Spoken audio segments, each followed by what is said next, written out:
Buenos días con todos. Sí, ya entrené con el aparatito. Buenos días con todos. Mi nombre es Ángel Chávez. Soy investigador de la Facultad Latinoamericana de Ciencias Sociales, Flaxo. Soy egresado de la Universidad de San Marcos. Me da un gusto encontrarme con mis colegas aquí. Y además soy docente en la Maestría de Gestión de Riesgo en la Universidad Nacional de Ingeniería, ¿no? Y yo soy sociólogo de formación y traigo para presentarles este tema sobre el tema de pobreza y desigualdad vinculada con la gestión del riesgo de desastres, y que lo desarrollamos con este proyecto llamado Proyecto KNOW, en la cual participa la Facultad Latinoamericana de Ciencias Sociales, Flaxo, y la Universidad de Londres, ¿no? Inglaterra. Nuestro coordinador es el doctor Alan Lavelle, que es un prestigioso investigador en los temas de gestión del riesgo de desastres, y nosotros promovemos 3 líneas de trabajo, ¿no? Una es la investigación a través de tesistas, con lo cual estamos trabajando con los tesistas de la UNI, de la Maestría de Gestión de Riesgo. También promovemos la coproducción de conocimiento con comunidad, porque la investigación muchas veces es netamente científica, de ciencias aplicadas, sobre todo en la ingeniería, se vinculan, digamos, al análisis sin consultar con la comunidad, con la población, no hay un divorcio. Y por más que sea ciencia pura, hay que tener un interrelacionamiento con la comunidad, ¿no? Entonces, en ese sentido, y después, estos productos que ustedes están conociendo, al igual que los colegas de Brasil, que sus temas están vinculados, tienen una vinculación, igual en la mañana Cintia Barros conmigo, es el mismo proyecto de investigación, nada más en etapas, ¿no? Quiero que ustedes, los que estuvieron en la mañana, puedan tener la continuidad de los 2 temas, ¿no? Y para y vemos aquí pobreza y desigualdad, vinculada con el tema de la resiliencia, a ver cómo nos enmarcan esa discusión que tiene que ver la gestión del riesgo con la pobreza y desigualdad. Traigo a colación aquí este economista inglés Williamson, que hablaba sobre cómo el crecimiento económico tiene la vinculación con la desigualdad. No, él habla de esta U invertida, la U invertida que ustedes pueden ver ahí, si no hay crecimiento, hay más pobreza, hay más desigualdad, y si hay crecimiento, hay menos pobreza y desigualdad, aunque él dice que se llega a un momento dado donde se llega a un punto neutro, ¿no? Donde ya a mayor crecimiento no va a reducir la pobreza y la desigualdad. Entonces ahí es donde hay que intervenir con políticas sociales. Pero entonces, en todo esto, ¿dónde entra la gestión del riesgo? Me está faltando aire. En los minutos, por favor, tenga piedad. El título tiene este tema de la resiliencia. No lo desarrollamos de manera explícita, porque para nosotros la resiliencia no es más que el estado de salud de las personas, de la sociedad, ¿no? Si nosotros como personas estamos mal de salud y tenemos, digamos, una mala condición física, mental, psicológica, y nos enfermamos, ¿qué nos puede pasar? Quizás colapsamos o morimos, ¿no? Esa es la resiliencia.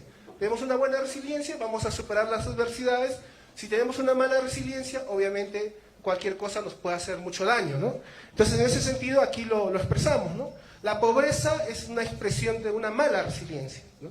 La resiliencia para ser buena, tiene que reducir la pobreza, tiene que reducir la desigualdad y adaptarse de manera favorable al medio físico, al entorno ambiental, ¿no? Donde hablamos ahí de los peligros, ¿no? Donde ya Cintia también habló de este tema, ¿no? Y bueno, este gráfico es muy conocido. Yo lo uso mucho porque siempre está la variable de peligro y vulnerabilidad para hablar de la condición latente del riesgo, ¿no? Que el riesgo mal manejado te produce el desastre. Pero esta variable que los riesgólogos o desastrólogos usamos muy a menudo, ¿en dónde interviene la pobreza? La pobreza tiene que ver algo con los desastres, la causa.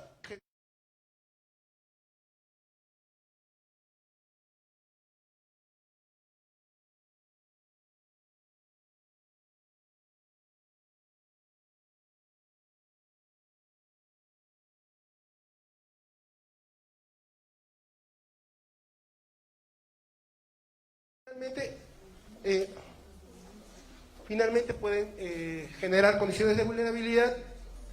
Y ya me estresé con esto. Quería este otro. Entonces la pobreza está vinculada a la vulnerabilidad, pero cuando el riesgo se transforma en desastre, obviamente, ¿qué va a pasar con la pobreza? Va a aumentar, ¿cierto? Entonces la pobreza, la desigualdad son condiciones dentro de... ¿Por qué menciono y subrayo esto? Porque nosotros trabajamos mucho en gestión de riesgo con la defensa civil, con el COER, ¿no? Pero ellos no trabajan pobreza y desigualdad. Y eso es un error, porque al final el impacto de los desastres llega a la pobreza y la desigualdad, ¿no? Y ahora para entrar a mi tema, porque está el estudio focalizado para el caso de Lima, y ahí a los colegas de San Marcos les pido que lo puedan observar y entender y criticar y sugerir mejoras, es que Lima es una sociedad interesante en el sentido que es la metrópoli del país, con casi 10 millones, donde todos los huevos se pusieron en una sola canasta, se quiebra Lima con un terremoto y el país ya prácticamente puede borrarse. Y eso es malo, porque tenemos lugares como Puno, como Arequipa, que deberían ser mucho más fuertes de lo que es Lima, ¿no? Vemos que en el año 40 al menos llegamos a 1 millón de habitantes y el año 2020 vamos a superar los 10 millones, ¿no? Hemos pasado de ser una pequeña franja a desarrollarnos, digamos, muy rápido. Y esto es bueno y malo a la vez, porque nosotros hemos planificado el desarrollo de Lima de manera rigurosa, pero con instrumentos que no han tenido impacto en el crecimiento ordenado de la ciudad, ¿no? Tenemos un montón de planes de desarrollo, pero sin embargo, la gestión del riesgo, bueno, entra recientemente en los últimos años, ¿no? Pero ustedes, los que conocen Lima, saben que es una ciudad muy caótica, ¿no? Podemos tener muchos planes, pero la ciudad no responde al planeamiento. Creo que aquí en Puno, en Juliaca también ha pasado algo similar. Hay muchos planes, pero la ciudad crece por donde están los intereses inmobiliarios, los traficantes de terreno, las autoridades corruptas. Hay que decirlo tal como es, ¿no? Y nadie hace caso a los planes. O sea, los que lo hacen, nada más. Vemos que Lima, bueno, es el departamento motor del país, a nivel de competitividad es el primero, el ranking de los departamentos, y vemos que el PBI concentra el 40% del país. Ya se imaginan que todos los huevos están puestos en una sola canasta inadecuadamente, ¿no? Los brasileños, ¿cuántas ciudades poderosas tienen en su país? Mientras que nosotros todo lo hemos metido en Lima, de manera incorrecta. Y bueno, lo que sale aquí es que todo va más o menos bien, excepto la burocracia que tenemos en la ciudad, ¿no? Que es terrible hacer trámites en la capital del país, ¿no? Vemos el índice de Gini sobre el tema de ingresos y gastos. En la mañana preguntaron eso. Qué importante saber que en los últimos 10 años la desigualdad se ha ido reduciendo, ¿no? Cada vez somos más iguales. No sé si estamos mejor, yo no lo sé. Ustedes saben mejor que nosotros cómo estamos, pero la desigualdad se está reduciendo.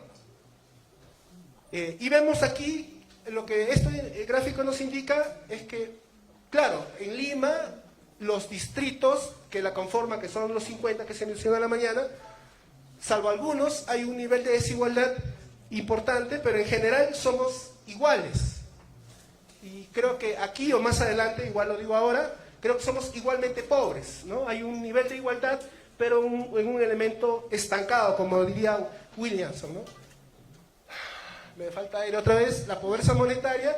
Solo para destacar en este punto, bueno, lo menciono para que a ver si los estoy aburriendo y despertarlos un poquito, decirles nada más que, ¿qué pasó el año 2017? ¿Recuerdan? Bueno, ustedes estaban muy lejos de la costa norte del país, pero ¿saben qué pasó? El fenómeno del Niño, ¿no? El fenómeno del Niño trajo eventos, escenarios multidesastres en toda la costa norte y llegó a Lima hasta Arequipa, y lo que provocó fue que la línea de pobreza, después de 10 años que venía reduciendo, hiciera una curva de ascenso, ¿no?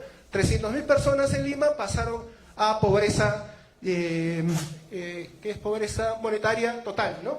Un grupo grande, solamente porque nos cayó unos cuantos huequitos, unos cuantos flujos de detritos. Por eso, y esto parece obvio, pero es importante vincular la gestión del riesgo de desastres con el tema de la pobreza, ¿no? La defensa civil hace su trabajo, pero ¿dónde están los planificadores, los que hacen políticas sociales? Está vinculado con los desastres, ¿no? Entonces eso es algo que aquí queda demostrado y uno lo puede ver en las estadísticas, ¿no? Igual acá vemos que la relación, diferentes modos de entender la pobreza, línea de pobreza, necesidades básicas insatisfechas. Vamos a ver que estas curvas, que es incidencia de pobreza monetaria y las necesidades básicas, para los distritos tienen más o menos el mismo comportamiento, y ustedes...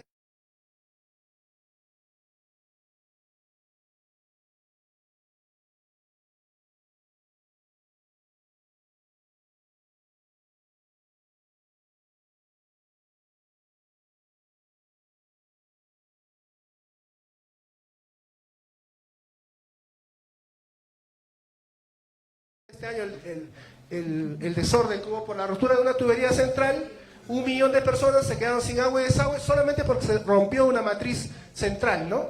Eso es y ahí, digamos, cuál era la gestión del riesgo, la continuidad del servicio, tantos elementos que hay para entender lo frágiles que somos, y eso no fue un terremoto, ¿no? Fue simplemente un incidente. Índice de desarrollo humano, así como estamos siendo más igualitarios, la pobreza se está estabilizando, salvo el evento del fenómeno niño que lo elevó, el índice de desarrollo humano revela que también estamos en crecimiento, ¿no? Pero lamentablemente hasta el año 2012 se hizo la medición, nos falta continuar actualizando la medición ahora a ver cómo vamos, ¿no? Bueno, este es un comparativo de todas las formas de medir la pobreza, son diferentes maneras de medir la pobreza, qué importante saber qué indicadores tienen cada uno de ellos, no me voy a explayar aquí para ustedes, pero más o menos lo que se dice acá es que los distritos con mayor índice de desarrollo humano son los menos pobres, los distritos con mayor pobreza tienen menor índice de desarrollo humano, ¿no? Hay una correlación lógica, ¿no? Para mí lo importante para salir de la pobreza es que no nos den más plata, sino que nos den una mejor educación y un mayor acceso a la educación, ¿no?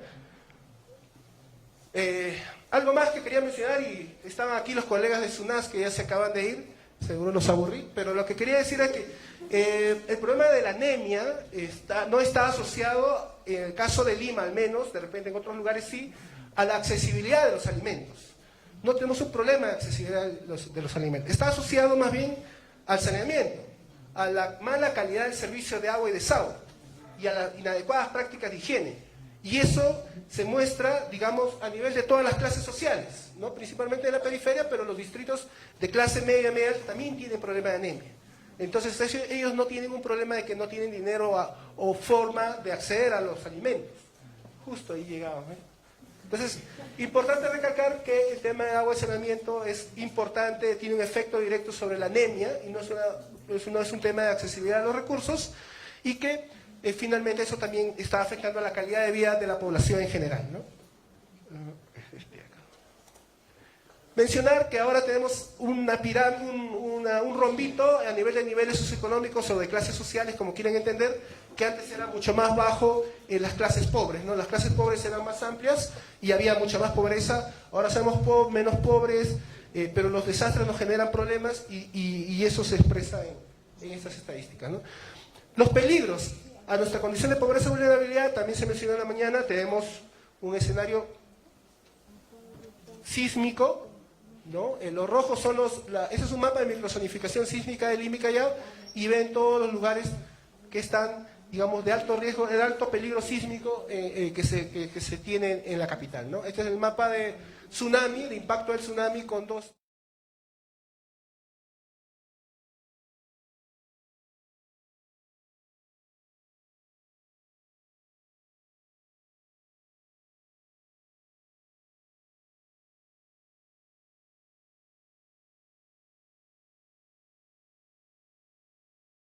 el río Chillón y lo demás, ¿no? Aquí las estadísticas de desastres. En Lima tenemos desastres, emergencias todos los años. Obviamente el más importante son los incendios urbanos, que nos generan impactos y pérdidas económicas y a la población más pobre, ¿no? Aquí, minutos. Ya yo creo que sí llego a los 5, pero llegué sin aire. ¿Con tal que no te dé infarto? No. Pero suerte que hay un equipo de San Marcos que son rescatistas, pero no respiración boca a boca, por favor. Aquí lo que hemos hecho es concentrar todas las formas de medición de pobreza en una serie, en una línea de tiempo, para que ustedes vean que el comportamiento de la pobreza ha sido un poquito en el sentido de que se ha ido reduciendo, pero en el último año, digamos, mostró un incremento importante, ¿no? Variación de la pobreza monetaria total fue el que se disparó mucho más, ¿no? Y obviamente ustedes vieron lo que pasó, muchos empleos, pequeños negocios de talleres, con pequeños comercios, bodegas, ambulantes, ¿no? Perdieron sus trabajos producto de los desastres. Con esto, estadística es lo que muestro, ¿no? Cómo la pobreza se ha ido reduciendo, pero este año niño, año fenómeno de desbordes, inundaciones y huaicos, genera este pico. Y aquí lo que he hecho más bien es colocar, si no me equivoco, compararlo con el crecimiento del PBI, ¿no? Entonces, la relación del PBI con la pobreza está estrechamente vinculada, ¿no? En la medida que se ha producido una desaceleración económica, un lento crecimiento todavía no está en negativo, pero cada vez crece menos el PBI, obviamente la pobreza deja de reducirse. También se enfría la forma de reducción de pobreza, salvo el año niño que también, digamos, se disparó, ¿no? Entonces, vuelvo a mi ejemplo del estado de salud. Si tenemos una mala salud, cualquier enfermedad, cualquier desastre nos va a provocar graves daños y esperemos que esos daños no sean permanentes, ¿ya? Eso es lo que esperamos. Ahorita tenemos un enfriamiento de la economía producto de la crisis política, ¿no? Tenemos una crisis política, pero el año 2017 teníamos una crisis por desastres y eso fue lo que afectó el crecimiento de la sociedad, ¿no? de Lima en este caso, ¿no? Aquí ustedes pueden ver todas las capas de información que se han usado para construir este modelo, ¿no? Desigualdad, el índice de Gini, pobreza monetaria, necesidades básicas insatisfechas, índice de desarrollo humano, anemia, como dimensión social económica, dimensión ambiental, el mapa de peligro sísmico, tsunami, inundaciones y el flujo de detritos. Ahí tenemos con los cuales hemos construido nuestro pequeño análisis de pobreza y desigualdad, pensando en temas de resiliencia, ¿no? Aquí mencionar que tenemos el 2011 un Sistema Nacional de Gestión de Riesgo de Desastres, ya no es Defensa Civil, olvídense por favor de eso.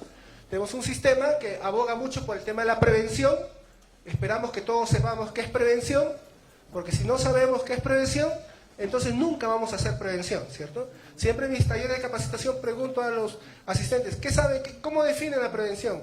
Dicen cualquier cosa, pero no la logran conceptualizar. Entonces, si no tenemos eso en el modelo de desarrollo de sociedad, entonces jamás vamos a hacer prevención, ¿no? Y esa es la estructura como nosotros manejamos a nivel institucional. Tenemos el SINAGER, el CONAGER, las plataformas de defensa civil y el grupo de trabajo gestión de riesgo en los 3 niveles de gobierno, ¿no? Con esas estadísticas horrorosas, lo único que yo he constatado es que toda la plata que se invierte a nivel de gestión de riesgo es del Estado. A diferencia de los colegas de Brasil que hablaron de la empresa, del sector privado, de la universidad privada, nosotros aún tenemos una pata fuerte, pero es una sola pata. Necesitamos más patas para la mesa, ¿no? Una mesa debe tener la parte empresarial, los voluntarios, la sociedad. Tenemos que aumentar el número de actores dentro de los procesos de gestión de riesgo. Esto lo único que revela es que la gestión de riesgo todavía es una gestión pública, principalmente, ¿no? Y esas estadísticas horrorosas también revelan que lo que nosotros hacemos en gestión de riesgo sigue siendo, como diría el doctor Label, fisicalista, de ingeniería civil, de infraestructura gris. ¿Dónde están mis amigos de la uni, los ingenieros? Yo sé que es importante el cemento, la infraestructura gris, pero ahora también hay la infraestructura verde, ¿no?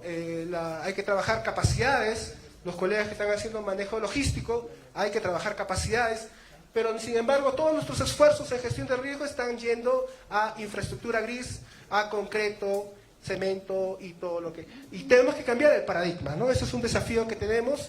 La anemia no se va a mejorar con infraestructura gris, ¿no? Y bueno, aquí las conclusiones ya las he explicado, no quiero mencionar más, solamente compartir esta experiencia. Nosotros trabajamos también con tesistas, esperamos en los temas que hemos presentado con Cintia y conmigo, desarrollar varias tesis para Lima, y en el cual se pueda profundizar sobre esta temática de cómo los problemas sociales, la pobreza, desigualdad, el bienestar, están vinculados con los riesgos.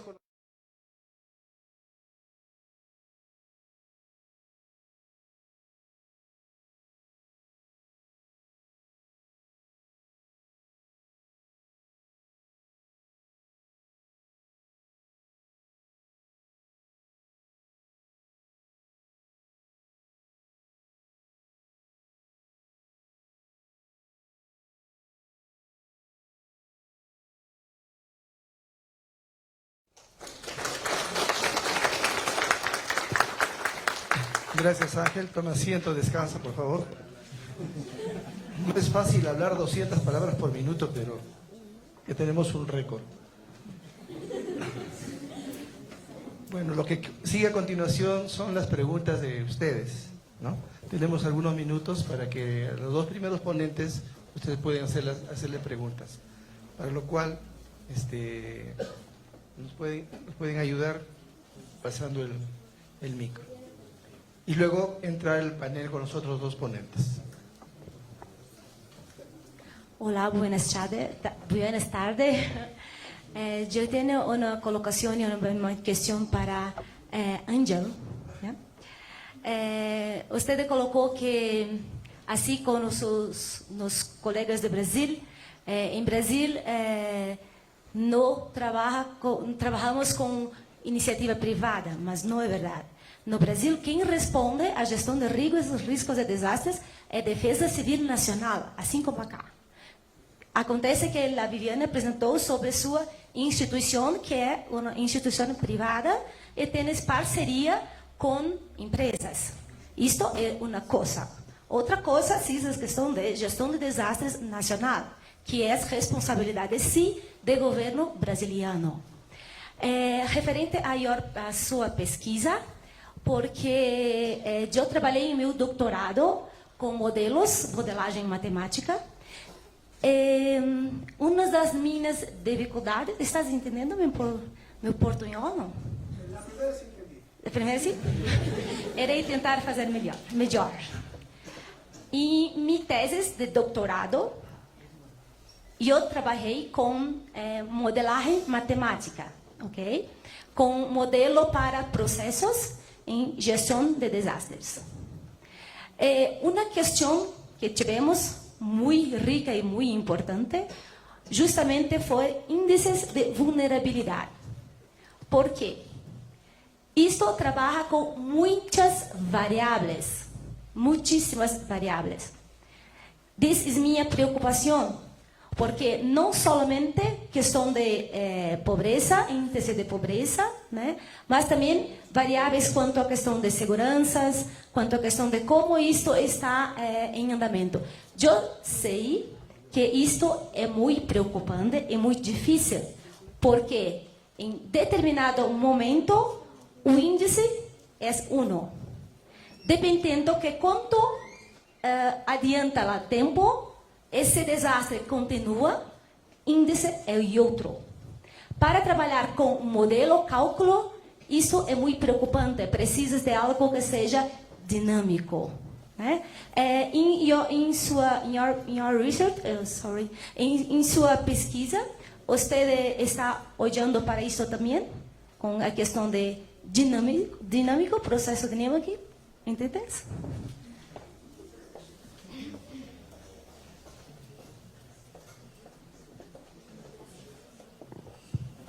Otras preguntas, al final responden a todas las preguntas.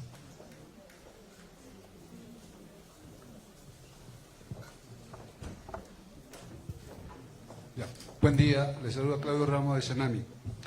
Para el profesor Chávez, Ángel Chávez, usted hizo una muy buena exposición, pero hay una pregunta que me queda como interrogante en el sentido de que hay una relación de la pobreza con la resiliencia y con el PBI, ¿no?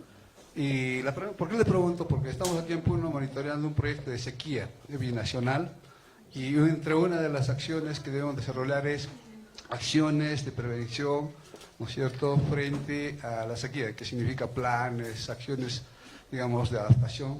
Pero la pregunta que tengo es en el sentido de que, ¿qué es lo que tenemos que atacar en todo caso? ¿La pobreza o nos preparamos para acciones de prevención frente a la sequía? ¿Y por qué le pregunto? Porque la pobreza, hasta donde entiendo, es un tema, digamos, estructural, ¿no?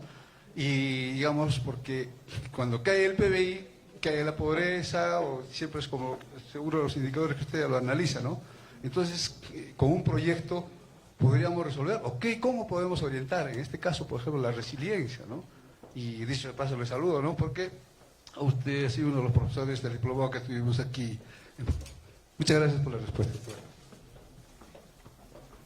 Una o dos preguntas más y empezamos a responder.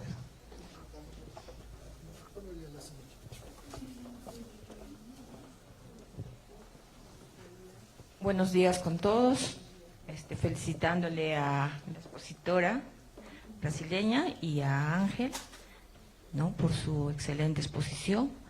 Lo que yo quería preguntarle a Ángel es ¿por qué Flaxo no trabaja también en forma intensiva en provincias? ¿Por qué solamente se centra en Lima? Ese es uno.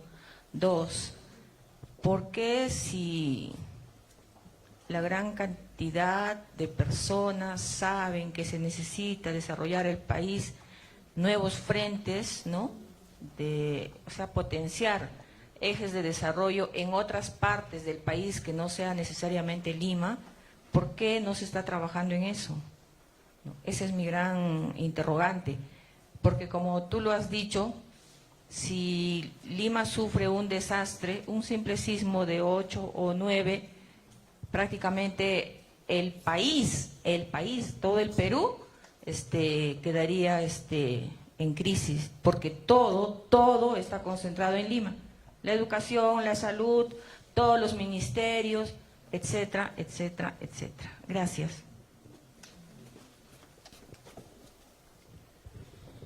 ¿Alguna pregunta más? Sí. Una más, por favor. Bien, hacer llegar mis saludos cordiales a Ángel, quien ha sido nuestro docente en 2 diplomados que se llevan a cabo en la universidad. Sabemos de que la resiliencia va siempre acompañado de vulnerabilidades y Lima es un lugar absolutamente vulnerable a la afectación de diferentes desastres naturales.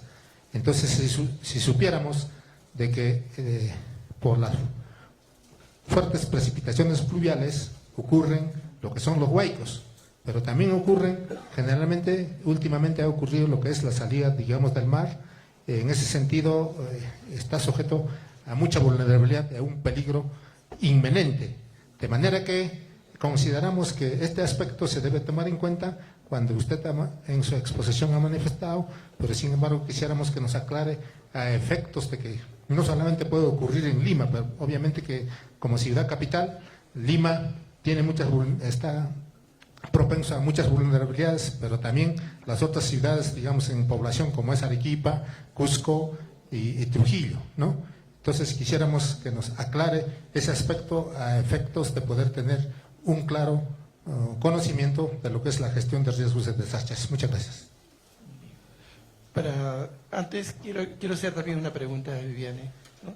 Si la acción que realiza de manera conjunta la universidad con la empresa para la acción humanitaria tiene alguna coordinación con Naciones Unidas para la acción humanitaria, ¿no? Acá tenemos OCHA, que maneja el tema humanitario, y las acciones que realizan las instituciones siempre coordinan con Naciones Unidas, que ven el tema humanitario, si hay alguna relación.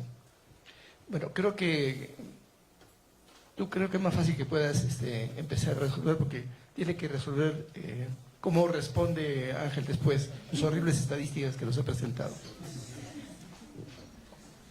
Bom, só vou reforçar a questão, a minha colega Fabiana reforçou ali, para que não tenha nenhum mal, né, entendido. Desculpe, estou falando português. Sorry. Bueno, la cuestión de incentivo das asociaciones con las empresas está relacionado solamente a projetos dentro de la instituição, ok?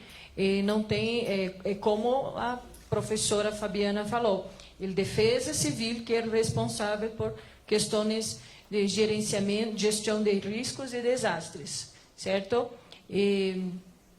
Não sei se é basicamente isso. Então, mas para nós é muito importante essa parceria, associação entre empresas, porque para questão carreira dos nos outros estudantes é muito importante essas relações, e também nas questões de patrocínios para os projetos, ok? Defesa Civil no Brasil é que manda, que gerencia todas as questões de riscos e desastres. Gracias.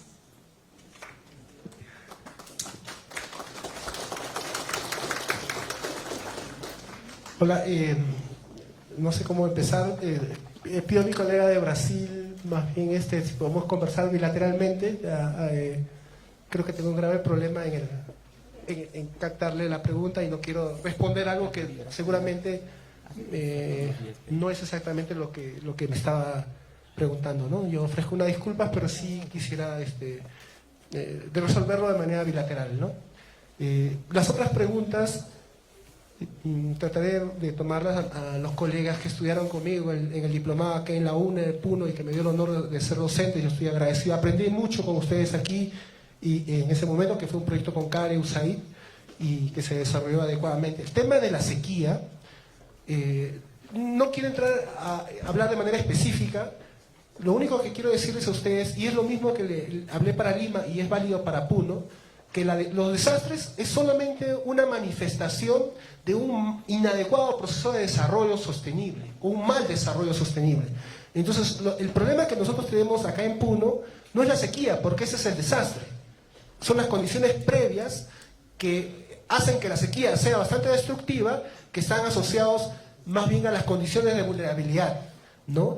Tanto de la población como del entorno, que la hace susceptible a, cuando es impactado por el déficit, la ausencia de precipitaciones o la recarga de los acuíferos, la población sufra mucho producto de esa escasez, ¿no?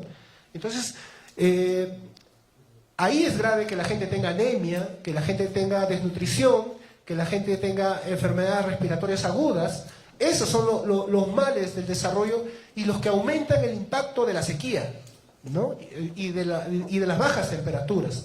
Entonces ustedes como ingenieros agrícolas, agrónomos, van a trabajar sobre la parte más física, si se quiere, pero es importante conformar equipos interdisciplinarios para que tanto, por ejemplo, en el sector salud, ustedes están viendo la parte física, la parte de eventos hidrometeorológicos, atmosféricos, climatológicos, pero también se puede estar asociando qué pasa con la gente, ¿no? Tanto con su tema de salud, si es sequía, hay que ver también qué pasa con sus ingresos, ¿no? Cómo sus ingresos se están revertiendo y de qué manera los medios de vida con los cuales ellos subsisten se pierden de manera irreversible, y eso hay que evitarlo, ¿no? Te lo digo de manera conceptual nada más, también podemos profundizar ese tema. El tema de la sequía es importantísimo trabajar porque en el Perú nosotros hemos estudiado muy poco la sequía. Los que han avanzado más justamente es aquí en la región Puno, y creo que es una gran experiencia que después pueden dar a conocer, porque el problema de sequía en la Sierra Central no se maneja mucho, ¿no? Entonces, empezar a profundizar y hacer los estudios interdisciplinarios, ¿no? Espero haber absorbido en parte la pregunta. Después, con el ingeniero, sí, pues el tema de los desastres o los escenarios de desastres para ciudades importantes ya son conocidos, ya están dados a conocer. El sismo de gran magnitud que va a afectar al Perú está asociado con el gap, el silencio sísmico que tiene el norte de Chile, que está con el sur de Perú, que es la frontera Arica, Tarapacá, Arica, con Tacna, Moquegua y Arequipa. Ese es el borde que se comparte con Chile, que es de silencio sísmico y que podría generar un sismo de grado 8.5 o 8.8, ¿no? Y el segundo, el otro gap sísmico importante, es el que está frente a Lima, al norte de Lima, entre Chancay, Huaral, el Callao, y que es de un sismo probable de 8.5 máximo, que se sufrió en el año 1746, que fue en la colonia, que se tuvo ese gran sismo y que no ha ocurrido después de 270 y tantos años. Entonces tenemos sismos muy catastróficos importantes que se van a producir, pero definitivamente no sabemos cuándo, ¿no? Eso no lo sabemos. Lluvias, Lima tuvo una lluvia muy importante en los años 1900, Lima no tiene un sistema de drenaje, entonces una lluvia importante tendría un impacto similar que el sismo, porque las casas están muy mal construidas, ¿no? Lo mismo le pasó a Trujillo, que fue otro que usted mencionó. Trujillo olvidaba sus quebradas, que ahora en el año 2017 pasaron por el medio de la plaza de armas de la ciudad de Trujillo, que dicho de paso es una ciudad muy linda, pero ver pasar 3 huaicos por medio de la plaza de armas, olvidaron ellos que en el año 1925 esos mismos huaicos o flujos de detritos pasaron por la ciudad, ¿no? Y ahí tenemos un montón de conocimientos y memorias, pero sin embargo nuestras autoridades están a la espalda de eso, y ese es un grave problema, porque el hecho que no ocurra en 10 años no significa que no ocurra, porque los antecedentes ya marcaron la historia de esa ciudad, ¿no? Y lo mismo tenemos que hacer para Puno, ¿no? Ver qué son nuestro pasado para poder corregirlo en el futuro, ¿no? Y último, ya con esto termino, Carmencita, sí, lamentablemente te he conocido en los últimos años, pero con Flaxo hace 5 años trabajamos un proyecto de reasentamiento en la ciudad de Belén, en Iquitos, ¿no? Una ciudad que está dentro del río Italia, que es un río impresionante. Nunca había visto un río de Amazonía que parece un mar más que un río. Uno está acostumbrado a ver los ríos de la costa, de la sierra. Los ríos de la selva no se parecen para nada, parecen océanos, y la gente vive dentro de esos ríos. Y trabajamos un estudio sobre reasentamiento para ver si la gente podía ir a vivir a zonas seguras, ¿no? Tuvimos un par de años con Flaxo, ahora estamos 2 años aquí en Lima, y esperamos que el siguiente volvamos a alguna ciudad del interior. Nos gustaría trabajar en Ayacucho, que es una ciudad muy linda. Y no todos los huevos están puestos en la canasta de Lima, ¿no? Nosotros odiamos estar en Lima definitivamente. Y espero no haber olvidado nada. Muchas gracias.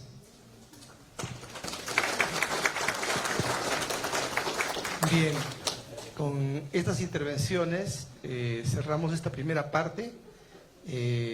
Vamos a agradecer a Viviane y a Ángel para que puedan incorporarse los otros 2 ponentes.